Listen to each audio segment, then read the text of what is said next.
commitment. It means taking a stand. Taking a stand for you. It means delivering. It means coming through. What if you don't keep your commitment, Les? What if you give it everything you have and you come up short? Or if you don't give it everything you have, what if you get weak along the way and you throw in a towel on yourself, you surrender to your emotions? What then? A lot of people become discouraged, they become frustrated, and they say, oh, what the heck? And they go back to doing what they were doing before, saying it doesn't work. You get to make a choice. Is failure going to break you, or is failure going to make you? You get to decide. Failure doesn't. It's okay to fall. It's okay to cry. It's okay to go home. But quitting should never be an option. It's not in falling that makes us failures. It's in not getting up that makes us failures. And you get to decide if you get up or you don't get up. We're going to take setbacks. We're going to take some defeats from time to time in our lives. When that happens, what that actually does, or what that actually should do, is make your vision clear. Make your mission clear. Anyone who's successful has failed much more than you know. It's like you look at somebody who's an unbelievable athlete, somebody who's an unbelievable entertainer, speaker, communicator, artist. They didn't just show up that way. They are being rewarded in public for what you practice in private consistently. You might want to jot that down. We're all rewarded in public for the things that we consistently practice and refine in private. And so you see that person, you think they're a genius, but if you watch, they've been failing more than anybody else. They just failed more often, so they learn quicker. You got to tell yourself, despite the circumstances, the situations, you have to tell yourself that I'm not going anywhere until I get to go. Until I make my dreams become a reality, I'm not quitting. I don't care how much money I have to invest. I don't care how much time I have to invest. I'm going to continue to do this until I become successful. You can pretend that you care, but you can't pretend that you're there. The only way you can be there is to show up. And what I'm asking you to do for me, you will never be a failure if you show up every single day. Every single day when I come, I show up and I let failure know. Failure is not an option. You can't even let it sink into your brain, not even a second. You have to know that this thing is going to work. Come hell or high water, whatever it is that I set out to do, it may not happen in 6 months, it may not happen in a year, it may not happen in 2 years, but at some point, my dream is going to become a reality. I can accept failure. Everyone fails at some point, but I cannot accept not trying. When you've tried your best, when you've given 120%, you should never feel bad. You pick yourself up, you look at it from another perspective, you come up with another solution, and you go at it again. You're a problem solver. You're not soft. You're not weak. You don't quit. You don't surrender. You fall 7 times, you get up 8.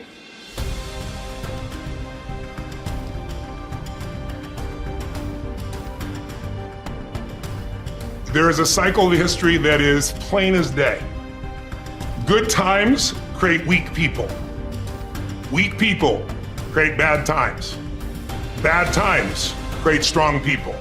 Strong people create great times. This is the cycle of history. Our thinking, our process is so affected by the way we're raised generationally, the experiences we go through. So let me give you an example of why we're having challenges today and why I'm more than hopeful. Let's say you were born in 1910. Now, think of it this way first. Remember I talked about pattern recognition, pattern utilization, pattern creation. What gave humanity its greatest jump and its capacity was pattern recognition around seasons. Up until that time, we were hunter-gatherers, barely able to survive. It all depended on what was happening in the environment. We were dependent on the outside world. But once we understood the seasons, that planting in the springtime and then taking care of through the summer, boy, in the fall you can reap. And then there's gonna be winter, you gotta hang on to this stuff so you can survive. Once we recognized that pattern, humanity transformed. Communities were created, eventually cities and countries and states, right? So think of it this way. There's also a pattern of your history as a human. 0 to 21, 19 to 2021 is a springtime where everything's easy. It's easy to grow. Growth happens, you don't have to do squat. Your body grows, life grows. And some of us had a more protected childhood, some of us had no protection. We had to step up and take care of things when we were 7 or 8 years old. But regardless, overall, it's a time in which people look out for you, you're taught things, you consume what you're taught. But once you come 19, 20, 21 roughly, and sometimes it's 16 for some people, 25 for others, but you get the picture, You enter a new season of life. You go to the summertime where you start testing and go, well, this is what I was taught, but do I really believe this? You know, this is what people say, but now I'm in a relationship, you know? And so all of this next 20 years is an explosive growth period if you work at it from 21 to 41. From 42 to 62 is a reaping time. If you planted really in the spring and you pushed hard through the summer, you're gonna reap. Now, if you didn't plant in the springtime, you're gonna weep in this season. You know, you're gonna be like, I don't have any money, I don't have any time, I don't know what to do, where am I going? But that's a season of power. That's when you really start to be able to lead companies, businesses, environments, and so forth. And again, some people get there earlier, some later, but overall, generationally, that's it. And then 63 to 83 is winter, and that winter time is a little different for somebody. Right now, that time is, maybe it's time, I'm an elder in the community, now it's time for me to mentor, to communicate. And if you're lucky, it goes 83 to, say, 103. Or the oldest living human is about 119, if you were lucky enough to do that. Maybe you get an extended period of time where you enter the next springtime. So there's seasons that you gotta understand, because if you plant in the winter, I don't care how hard you work, you get no reward. If you bought a house, sounds wonderful, in 2007, normally great, 2007, probably not so great, you're probably just starting to do okay in the last 3 or 4 years, right? So there's a timing to things. There's a timing in your life. There's also timing in history. So imagine you're born in 1910. When would you come of age? 19 years old, 1929. What did you grow up with? World War I ended during that time, the whole world celebrated, and the roaring 20s began, and you're in your teens, cars, radios, parties. You can't wait to turn 19, 20, 21, right? And what happens? For that generation, right at that stage of life, the whole game, the wolves pull out from it, and people are jumping out of buildings, the economy goes to the floor, we got the Dust Bowl. But it didn't end there. Because what happened when they were 29? 1939, World War II. And you and I are too young to know it, but those around know that it looked like we were gonna lose. Hitler was storming across Europe. It looked like life as we know it was over. And these people went overseas and became heroes. They faced such unbelievable, they were thought as flappers, they were thought as weak, they were a lot like a lot of the generation that you see today, the Z generation, not so much because they're just coming up, right? But the millennial generation, by older people, they see them as weak, they're snowflakes, they're this and they're that, but they have technology, they have insights. And when the outside world is demanding enough, not yet, because they're still fearful, they will grow. And that's when things change. And so the season occurs. So think about the difference between the 30s and the 40s versus the 50s versus the 60s as we came after 63 into an American summer as a different mindset versus the 80s to the 2000s, 2010. So we're right now halfway through winter. We're in another winter. It starts financially. Now it's gone to health, but we're far from it. It's going to be war.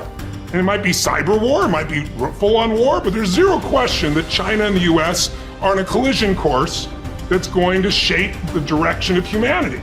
And so the people that right now are alive today are gonna have to grow in that environment. I really think we're at a season where there's gonna be a whole new level of growth. And what I just want to do is be one of the many sources that can give people perspective, because here's the problem. A year ago, people thought we were coming out of, we got vaccines now, and we're coming out of COVID, and it's going to be all over now, and people are excited. But now, after going through 2 years of this, there's a lot of people now that no longer have a compelling future. Like, people talking about New Year's resolutions, most people don't even have one. Because it's like, they never followed through anyway, right? But at least they had something to look forward to.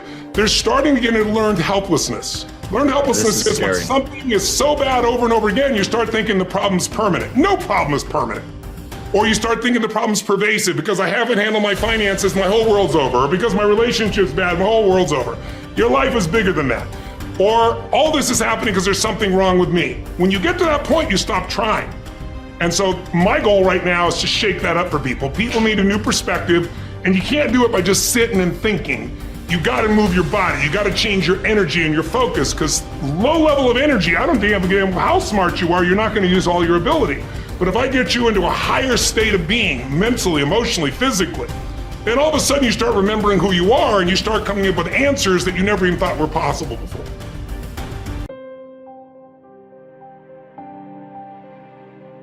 You will hear many people saying, "When I am 50, I shall retire into leisure.